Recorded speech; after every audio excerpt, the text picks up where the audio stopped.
to have righted the ship from the first couple of weeks. How do you explain what all you're doing to as a unit to get the results you're getting? Just sticking to our process and staying down true to what we know. Um, we know who we are as an offensive line unit. We know the standard that we set for ourselves, and we know the work that we have put in, we continue to put in. So just sticking through that. Sometimes like you get thrown some tests early just to try to see how you're gonna react to it. And I know we reacted well, and so just keep stacking and just keep moving forward. How much do you feel like the unit needed this past one, Marcus? Where yes, whatever you achieved the previous 3 games, not taking anything away, but you knew the caliber of the matchup was a little different. It's always great to go against talent that is very high, very well respected around the nation. You know what I'm saying? And that's very respect. It's a good test for, yourselves to see like how do you match up against some of the best players in the nation. And so we did our job, and now we're just looking forward to our next matchup at Purdue. How do you feel like you did? No, I did. I did great.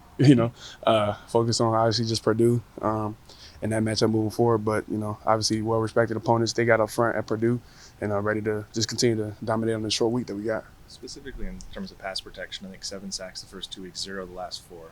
What's changed? I know there's talk of maybe meetings behind the scenes to kind of get everything squared away, but can you walk us through? That's a pretty big improvement. Yeah, I think it took a lot for the offensive line to figure out like what 5 we're going to be, like finding our what am I trying to, what's the word I'm looking for? Our fluidity, I guess, together. And I feel like it just, that's the byproduct of it in those early weeks. We got some guys in there that, bouncing back and forth between sides and everything like that. We kind of settled in and figured out what we needed to hone in on. Dylan got comfortable with us, and we figured out how he likes to, set up in the pocket and things of that nature, how he likes to roll out, step up, all those different nuances, like they play a part in understanding like how, what we need to do as offensive linemen.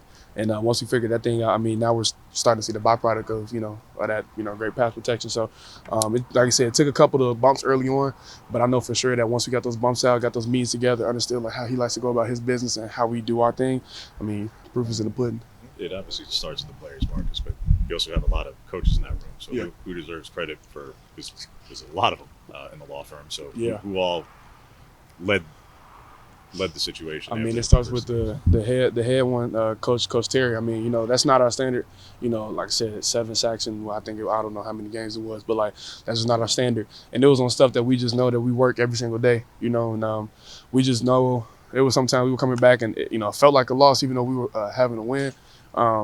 But we just buckled down on our process, knew we needed to clean up, attack those things, and now just execute it in games. And so that's what we just continue to do week in and week out, and just continue just to look forward. Not looking back and like, oh my gosh, like what are we doing? What we did, we're just trying to just keep improving. Short week. Yeah. What did you learn from that first Friday game that you guys have already played in? You got to get a lot of sleep because you lose a day of recovery. You got to get a lot of sleep just to get your body. Try to get up ahead of the process, just even kind of make it neutralized. So sometimes you can do all the treatment in the world, but I heard the best treatment is just sleep. So sometimes for me, as an older guy, that's just a little bit of a longer nap than 30-something minutes. It might be an hour and a half, but it truly does get me going. Obviously your eating plays a part into that. Because now we're going to Indiana and you're changing time zones, that plays all a part in terms of just swelling and things, and just, everything in your body. So yeah, just making sure that you get that recovery up. And it's kind of hard, obviously we all got school and stuff like that, but any little small chance that you get you a little nap in, and I'm telling you, it makes the biggest of difference. You didn't have any family out for the game? Oh my God, bro. Yeah, I had I think 9 tickets I had to reserve. But it was kind of cool. My parents actually came to the Ohio State game. My dad, my bonus mom, my aunt, and that was pretty cool to kind of have them in the stands. I got so used to not having, true family, immediate family in the stands. And so to kind of have them in the stands it took me back to some high school moments, and to have them come to Indiana, that's gonna be real fun. So I'm just happy to get to come to see some of my last college games, and just enjoy these moments with me. What are these next 2 ones going to mean to you, Marcus? Because between you visited there, you went there, and you were committed to Illinois, and so what are these 2 weeks? Yeah, it's I don't know. For me, it's kind of, I could look back and see, respect to those schools, but I just see myself man, what I've been I don't think I would have been this person had I, stayed that close to home, whether going to Illinois or Indiana. I think this version of myself had to get, uncomfortable and kind of come out this far. And so it's kind of just it's a surreal moment to kind of see like, okay, Oregon's coming back and playing, the Purdue. And I mean, no one's, like you said, unless you know me, like no one knew that I was, going to Purdue or I committed to Illinois. But it's kind of it's a surreal moment to see, wow, like these schools that I committed to way back in the day, like I'm coming around and I'm playing them, even though they're like different staffs and everything like that. But it's kind of cool to play close to home, play these games with my family. They don't have to travel too far out of there, out of Chicago to come see me. And it's gonna mean a lot. Like every game means a lot, but it does add a little bit something extra when your family's in the crowd knowing that they got your back. So. As somebody who's made the trip east a couple of hours in the past, do you think that's going to play an impact in terms of playing a football game? Like, there's been a lot of data on teams haven't done as well going east or going west this year in the Big Ten. But yeah, I guess somebody who's been through that, does that ring true to you? I mean, for a lot of, if you don't make that travel on a regular, like you don't know how to handle it.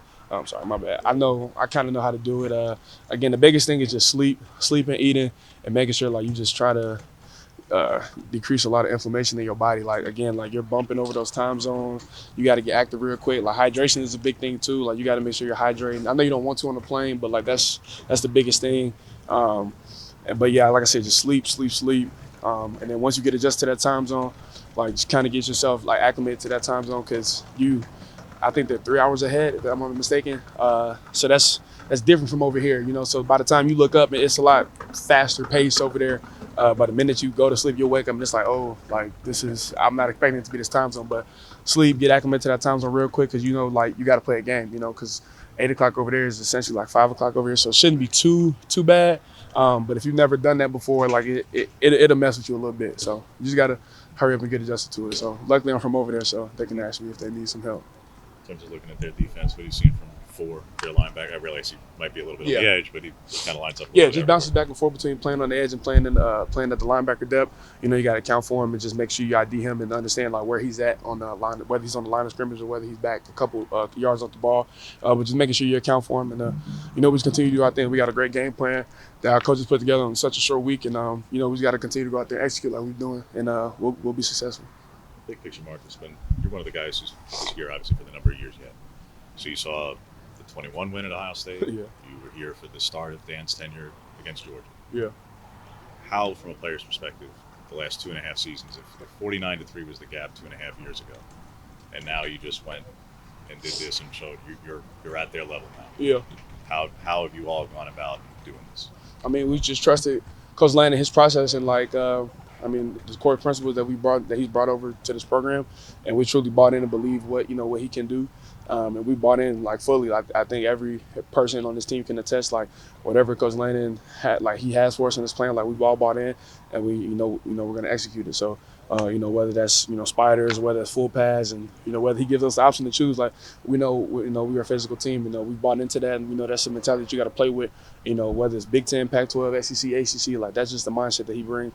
And sometimes it's not for everybody. So the people weeded themselves out.